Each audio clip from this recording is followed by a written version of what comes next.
I love to cook. I really do. Making food and sharing it with others, it's a lot of fun for me. Put me in the kitchen with some headphones on or some music playing, and I just love it. I love trying new recipes, discovering new tastes, doing things like that. But here's the truth about it. Not every recipe works. Not every taste is going to come out like you want it. When my wife and I first started cooking after we got married, we tried a recipe for a crustless quiche one time. I don't remember where we got it, but we tried it. We didn't understand a lot of the ingredients were in it. We'd never heard of them, but we tried it out and it was horrible. We tried to eat it. We couldn't. It just wasn't that good. And so we ended up tossing it and going to get pizza. It's kind of what we did when we tried new recipes. And the fact is, when you cook, you're not always going to bat 1,000. You're not always going to get it right. Sometimes you're going to think this is going to be great and it's horrible.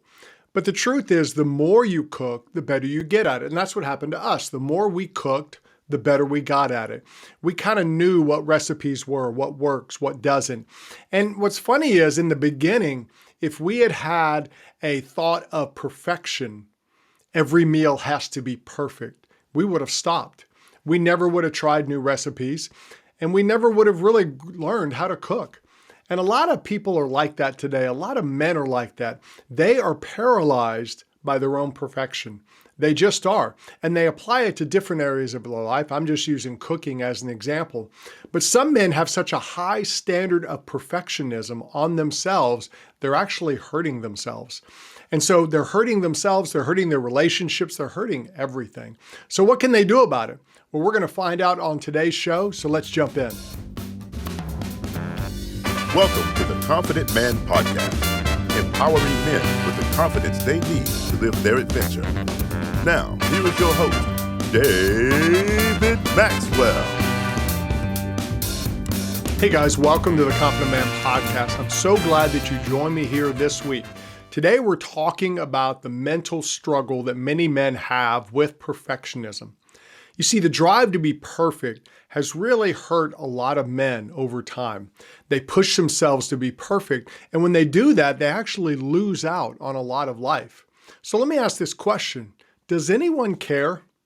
I'm serious.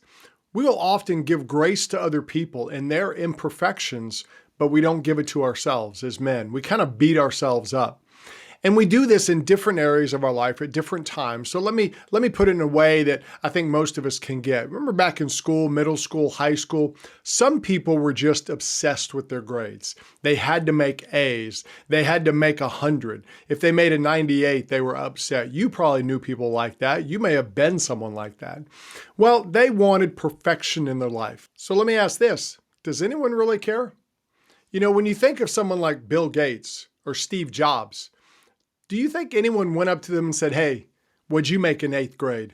What'd you make in 9th grade? Nobody cares. Have you ever gone up to a successful person and said, what was your ACT score? What was your SAT score? You probably didn't, unless you're just a little strange. Because here's the truth. We all kind of move past that when we start living. We start living life and nobody cares about your grades. Nobody asks what your grades were. I'm not bashing schools or tests or any of that. I'm just saying that too often we focus on things that just aren't that important. Because if you look at the studies, a lot of the people who made C's in school are the entrepreneurs that everyone else is working for. So there's got to be something to it.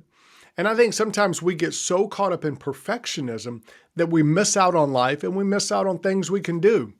Now, men have a drive to do things right. We just do. We do things with excellence. We push ourselves, and that's good. But if we're not careful, that drive will become a perfectionist attitude, and we'll have it toward ourselves, and we'll beat ourselves up. And we'll also have it to those we're in a relationship with, in our home, at work, all of these places. So what can we do about it?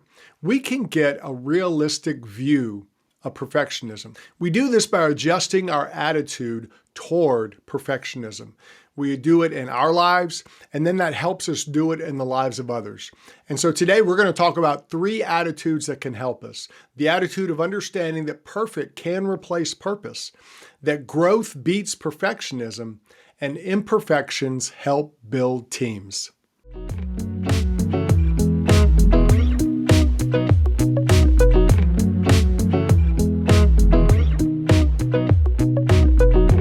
first thing we want to talk about is how perfect can replace purpose. It really can. Every man should have a purpose. You really should. Now, I'm not going to get into getting a purpose, making a purpose. I've got plenty of podcasts on that. But I think every man should have a purpose. They should have something they're striving for. But the truth is, perfectionism can hurt our purpose. Perfectionism can actually hurt where you want to go with your life. Some men struggle with their purpose because they feel this drive to do everything perfect, even going after their purpose. And we have to understand our purpose in a few key ways and how perfectionism hurts it. We sometimes look at purpose through the lens of perfectionism. What that means is we have a purpose. We want to fulfill it, so we'll work, we'll scrap, we'll push through, we'll do what we need to do as men. The problem is perfectionism can sometimes act like a pair of glasses toward our purpose. We look at our purpose through perfectionist glasses. So we want everything to be right. We want everything to be perfect. And we blow up mistakes. We think, I'm such an idiot. I should have seen that. Oh no, I've ruined everything. And we make them bigger than we are. Or we cover over our failings and act like they didn't happen. And those are two ways that we just don't grow from it. And it actually hurts our purpose. And men are really good at deluding ourselves because we're fighting to maintain this perfect image. And a lot of men, it's all about their image. Everybody wants to do things right, and you should try to do things right, but you're never going to be perfect. Perfection is impossible. We are flawed humans living in a flawed world. And we have to understand that purpose is a direction. It's not this utopian life you walk into. It's not that one day everything's going to be perfect. Everything's going to come together. What is, you live with purpose despite imperfections. Should we try to do things right and with excellence? Yes, of course. But we shouldn't delude ourselves with the false expectation of perfection. Now, for a lot of men, perfection is caught up with their image management. And this is where men struggle with their purpose because their time is consumed with just managing their image. And image management is really even bigger today because of social media. And that's where a lot of people are trying to have an image over accomplishments.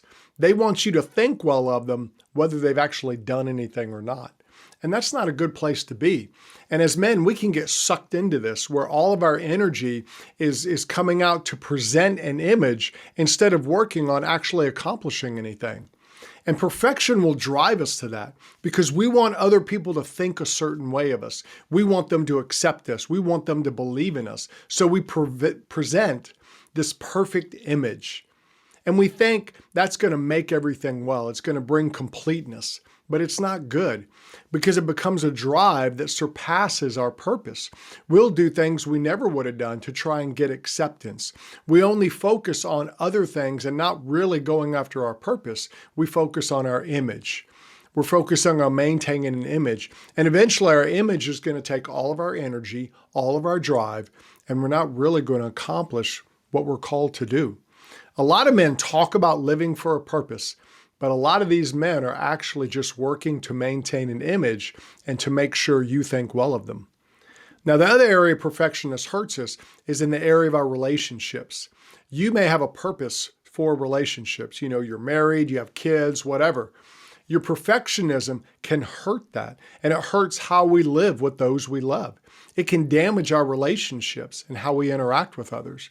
You know, some men not only hold themselves up to an unobtainable sense of perfection, but they can hold their loved ones to that same perfection.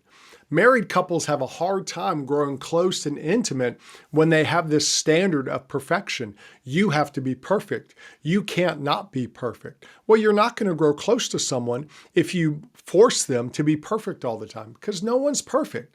And children will often rebel in this situation because they see that they're only accepted if they're perfect. They get tired of trying to be perfect, so they just rebel against their parents. And now it can make funny videos, you know, parents holding their kids to unhigh standards. There's a guy, he's an Asian comedian. He's the one who does the emotional damage video you've probably seen. But he does this one funny skit where he's a kid having to tell his Asian father that he made a B. And his father replies to him, "Son, We're Asians, not Bejans. I think it's a hilarious joke because it talks about this this thing of perfection that they supposedly have from their parents. But that's true for a lot of people. Their parents have this attitude of perfection that they want their kids to reach. And a lot of times they withhold things from them. We as men can do that. We can do that to our wives and we can do that to our children. It's funny for a video as a comedy. It's not funny in real life because that drive for perfectionism actually pushes people away from us. And so we have a purpose of wanting to be in loving relationships, but our perfectionism will often drive those we love the most away from us.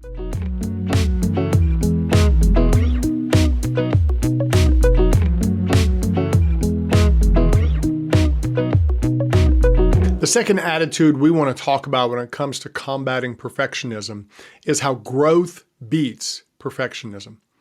Now, perfectionism can only be overcome by a mental change in us as men. We've got to change our attitude. It's not accepting failure or doing things with excellence. It's not this attitude of, whatever. It's not like that. What happens is we have to be careful that all or nothing attitude that men have, most of us have it. If we're going to be in, we're all in. So we kind of do that to everything. So if we're going to be perfect, we're going to be perfect in everything. Well, that's kind of not good. And it's going to hurt you because what happens is you're not going to grow. We've got to change our mental attitude to where we embrace challenges. We look to them and we don't count them as negatives. It means you look at it as a situation as a growth opportunity, even one that you may not be perfect in. You may not be that good. I know it sounds like simplistic advice, but so many men don't do it. We have a very high standard for ourselves, and it's good to have standards, but perfectionism is not a standard. It's an unobtainable goal, and a lot of men don't realize that. And too often we paralyze ourselves by our own perfectionism. We don't try new things. We're so intimidated about messing up, we don't even try. Well, what if I do it and it fails? Well, you'll learn how not to do it. And you'll get better. And so what we have to do is adopt a prototype mentality. Now, a prototype mentality means everything's a prototype and you learn and improve as you go. Even if hey, this is the best I can do. It is at this moment, but next year you could do better. And that's a good way because what it does is it gives you that attitude of, hey, I'm doing my best right now, but I know that I could change and probably do better in the future. I'll get feedback, I'll learn, I'll do some stuff. Now, I've struggled with this as I started my business, coaching men and doing things that, I want everything to be perfect. I want it to be perfect. And one of the things that really helped me the most with putting videos on YouTube and stuff like that was looking at one of my favorite YouTubers. Now, this guy's an exercise guy. He's immensely popular now, has over 10 million subscribers and stuff. And he does a great job educating and helping people. Well, I went back and looked at some of his early videos, and they're nothing like his videos now. The videos he has now are crisp, they're clean, they're edited well, everything is done well with them. The earlier videos were basically him probably with a phone or a simple camera, just putting good content out. And it was amazing when you look at the change that has happened over the years with him. He's gotten better. But he started like a lot of people start, with the basics, simple, low budget, doing the best he could with what he had. And what he was doing was building and prototyping. Every video was a prototype for the next video. And that helped me see that everything is a prototype. So the key is just to start, not to wait till everything's perfect, till you get everything right. And that's where a lot of men mess up. What we have to do is put growth ahead of the need for perfectionism. Yes, we want it to be the best it can be, but we also want to grow. We should desire to grow more than we desire to be perfect. And we have to understand that growth only comes by trying, getting feedback, learning, and trying again. We've got to adopt a growth mindset as men and apply prototyping to everything we do. When I think of that, I think of things like phones. This is an iPhone 14. So it's the 14th one, which means there was an iPhone. And then there was an iPhone 2 and an iPhone 3, and they kept moving up. Well, the 14 compared to the 1 is no comparison. The first iPhone, everybody loved. It was great. But you know what? They made it better with the iPhone 2 or iPhone 3. Phones have gotten better. They've gotten more powerful. They've gotten better every year. Why? Because they put one out. It's the best they could do at the moment. Then they learn, grow, and they come out with the next one. They kept prototyping. And so what they've done is they've created an industry where prototyping is normal. And what we have to do is think of that as we move ahead and try new things, we're going to learn and grow. Perfectionism will stick us where we are. A lot of guys get stuck in the perfection zone. They don't try new things. They don't move ahead because they're fearful. What if I don't learn it? What if it's not that good? And so they don't have a growth mentality. They want everything to be perfect before they even try something new. And what that does is it keeps them from trying anything. What they'll do is they'll stay stuck where they are. They'll never grow. As men, we want to beat perfectionism by thinking about growth. Because the truth is, men with a growth attitude will always win over men who have a perfectionism attitude.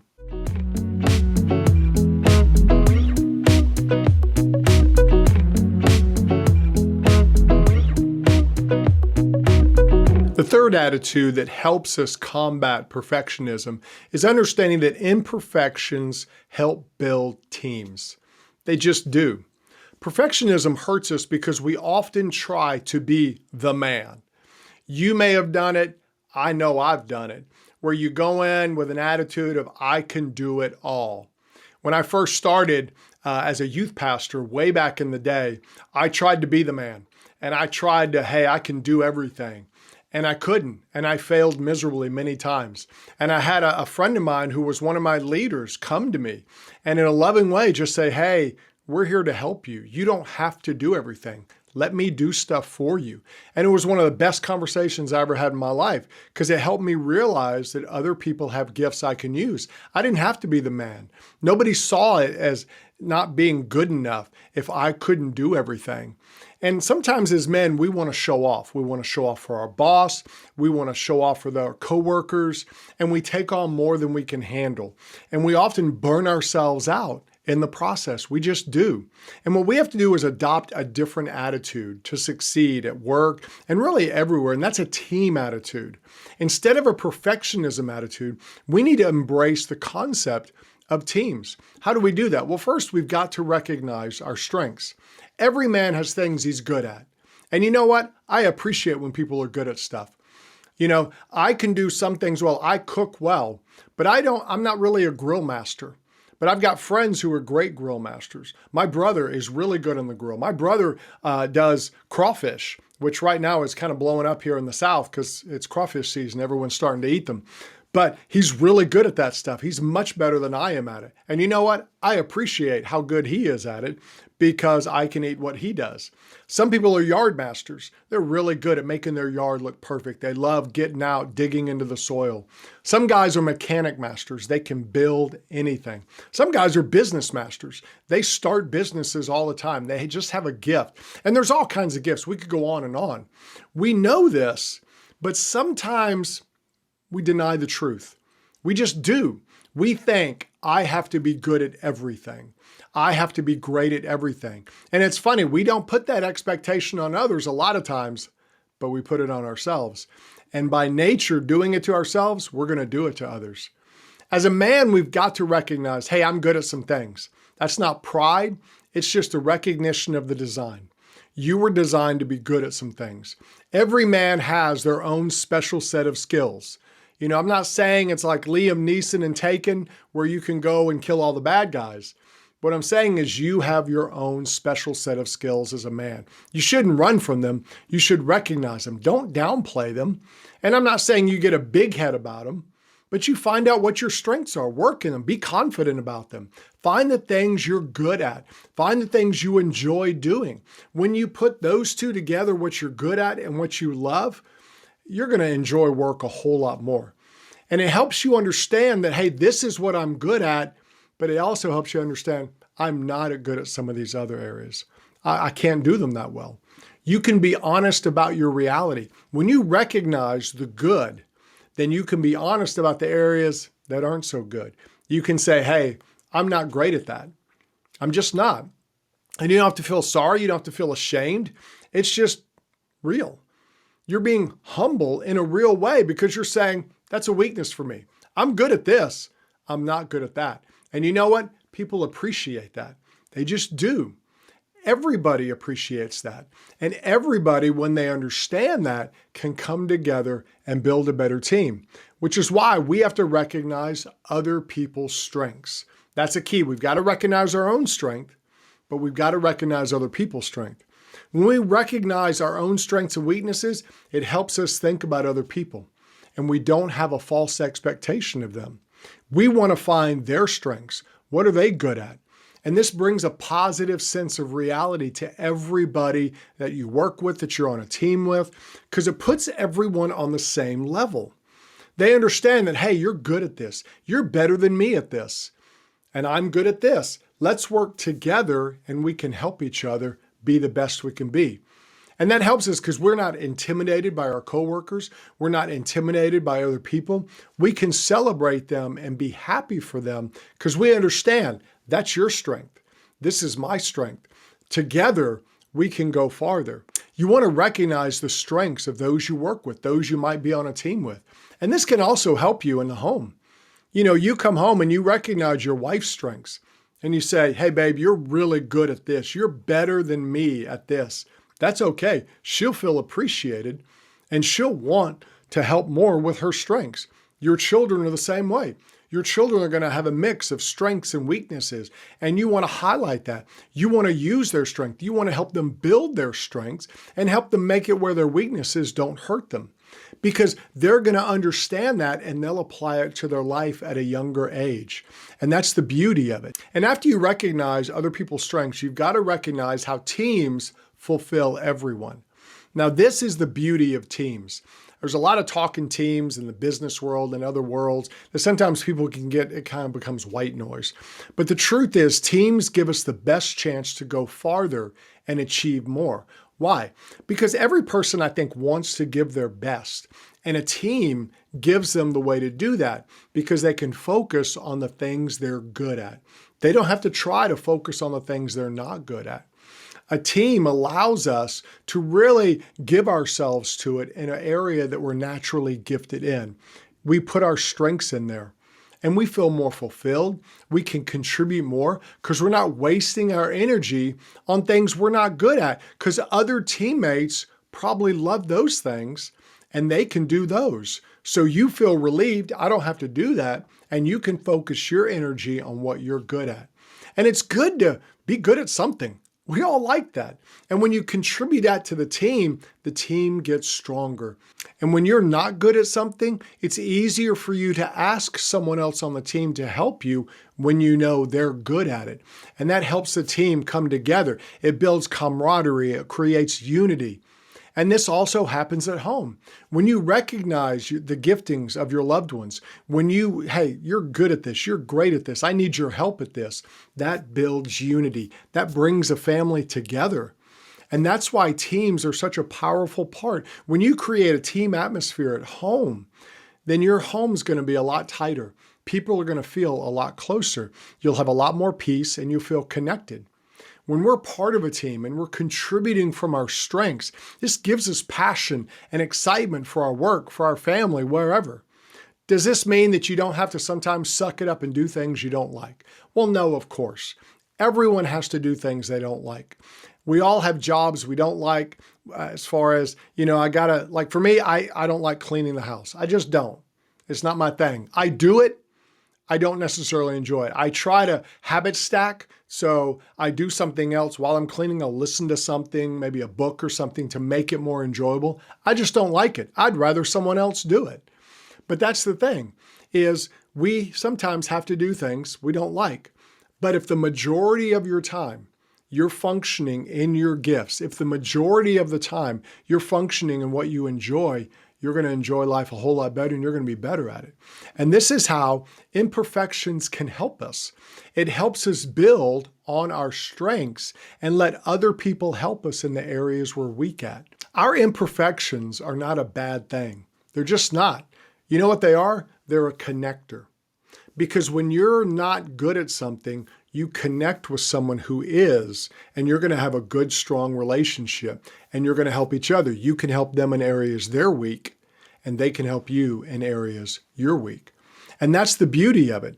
Let's embrace our imperfections, and let's build stronger teams and stronger relationships through them.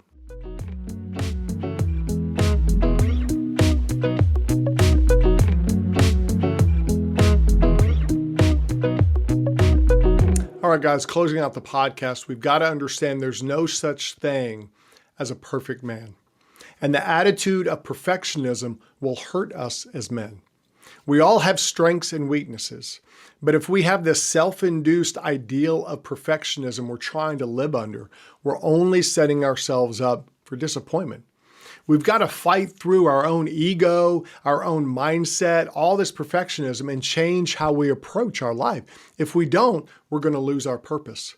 Our growth will also be hindered if we never get out and try things because of our perfectionism. Plus, we're not going to have stronger relationships. We won't have strong teams if we allow that perfection mentality to overwhelm us. Our passions and abilities as men are meant to be used and not hidden. Perfectionism keeps us from engaging with life, and it keeps us from being fulfilled as a man. So I want to challenge you to think about your attitude. Think about your perfection attitude. Is perfectionism hurting you? Is it hurting your relationships? Is it hurting you at home and at work? If it is, it's time to change your attitude, because if you do that, you'll be a much stronger man. You've been listening to the Confident Man Podcast. Click subscribe so you don't miss a future episode. You can connect with David on Facebook and Instagram at David Maxwell. Find resources to help you as a man at theconfidentman.me. That's theconfidentman.me.